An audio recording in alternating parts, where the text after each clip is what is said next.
Da-da, da-da, da-da,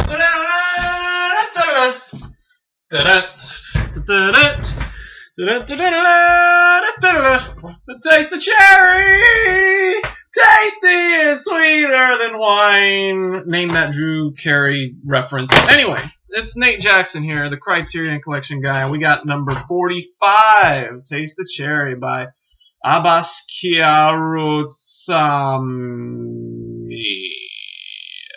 That's how you pronounce his name.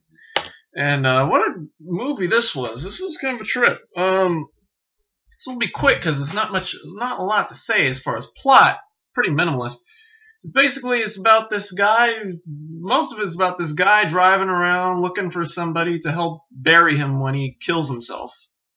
That's pretty much the entire thing. It's like he just drives around and he's just driving and driving. And he's looking for, and people try to bother him for labor work and all that, but he's got a mind. He knows what he's looking for. So he goes and he finds this young soldier boy, and he gets all freaked out when he tells him that he wants him to bury him, and that's when we as the viewer find out what's going on. We don't know anything until he finally picks up the boy, which is right after the credits. In fact, the credits don't roll till the opening title sequence doesn't roll till like 11 minutes in. Most of it is just him driving around, just having very short conversations with the people, because I think he's looking for people who might be suitable for the job, people who are working in different jobs and all that. And yeah, so he finds the boy and he's freaked out. And so then he goes to this this survey place, or this place where the security guard is working, and he sits and talks with him for a while, and they talk about the war. And the security guard tells him about a seminist, or it's the guy who wants to be a cemetery or something like that. I think his name is Seminist, who's like really big into the Koran and a very religious person, and so he doesn't want to do it because of he doesn't believe in suicide, and it's one of his deadly sins. And so he keeps looking, and he ends up at this construction site, and this guy tells him to move on. And somewhere shortly after that, he ends up picking up this guy who works at a museum. And it's not really explained where. I don't think it's explained where he picks him up. And I didn't check, so I should probably go back and check, because I'm like, who's this guy? Where'd this guy come from? So they talk, and he decides to go on with it, and although he does try to talk him out of it, he tries to explain to him that it's not the end, and whatever is going on in your life, don't you want to live and see the world? Don't you you're gonna miss this? And he doesn't want any lectures. He just wants somebody to do the job, more or less. And so he gives him a ride to his work, and he drops him off, and then some couple asks him to take his picture, and then he zooms back and he runs into the museum, and you think like, oh my god, because this is the first time this is one of the few times he's like running through the museum trying to find this guy, and because most of it is just this guy whose name is Badi, Mr. Badi, no first name. Badi is just driving. In fact, half the movie is just from the passenger. The camera's in the passenger's seat, and it's just him driving, looking at whoever the passenger is, at the time, and just, I guess, whoever the actor's probably reciting lines through the car, like the back seat maybe, or I don't know. But anyway, and yeah, he's basically just driving, but this is one of the few scenes. I mean, the only other action scene he does is where he has to climb the ladder to sit with the security guard. But here he is running, and you think, oh my god, something's actually happening now, because most of it's there's either silence or very long-winded speeches about, nothing, So yes, but he runs and he finds the guy, Mr. It starts with a B, Bogdead or something like that. he finds him, and he says all he wants to do is just explain to him that I might not be dead, so throw some stones on me. He's like, I'll throw 3, 2 aren't enough. Like, that's it. And so he leaves and he goes home and he collects his things and he goes out to the hole and because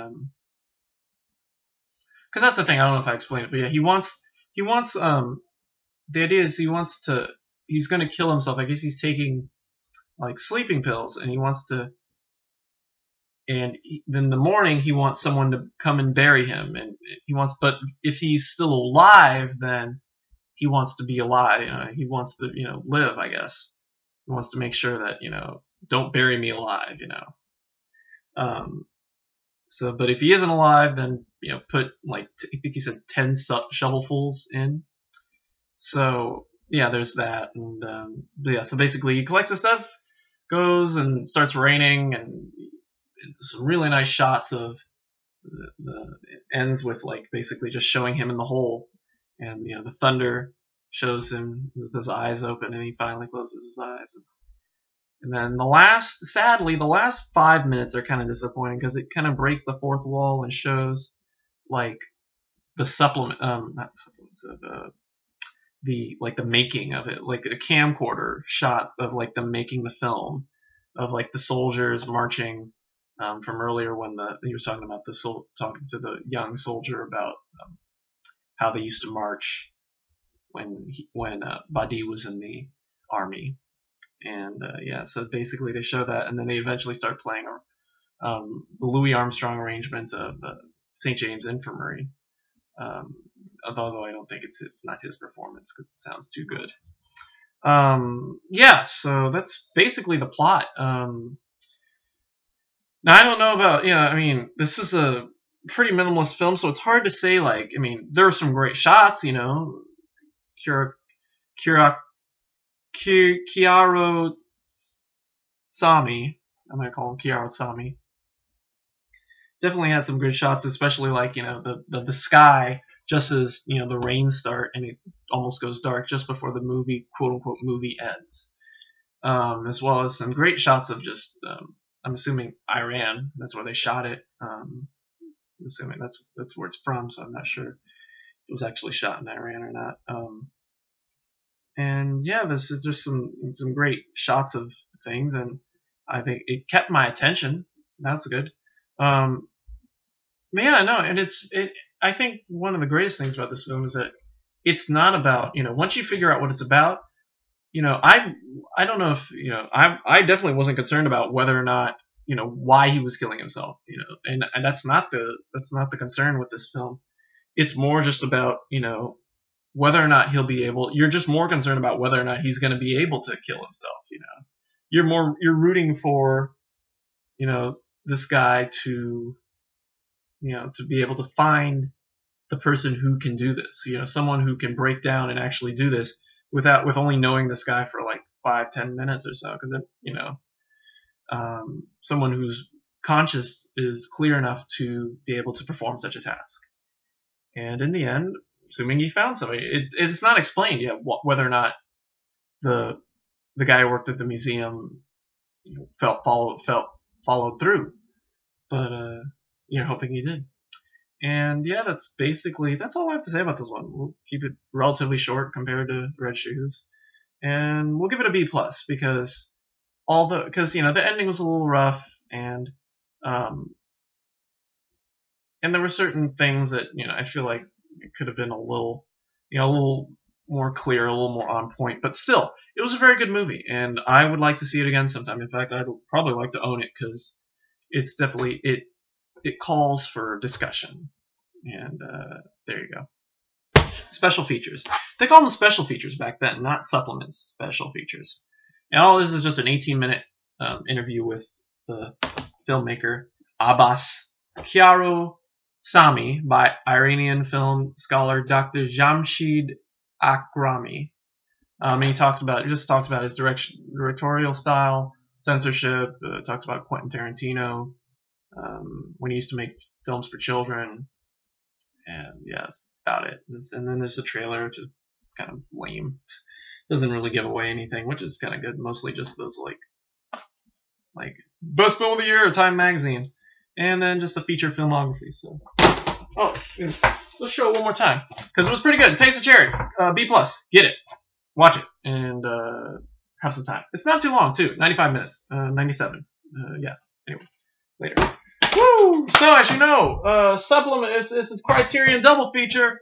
Because it's time for Most Dangerous Game. Well, it's not time for Most Dangerous Game. Of course, they'll be separate. We're going to make these separate videos. But about to crack into Most Dangerous Game. And yeah, so don't even have to change. We don't even notice a change of clothes. So how about that? Anyway, that's it from me. Thanks for watching. Go get Taste of Cherry and have some cherry jello while you're at it. You know, if you want cherry jello. You know, but anyway. And until the next time, and we'll see you in less than 2 hours, about 2 or 3 hours for the Most Dangerous Game. And until then, goodbye.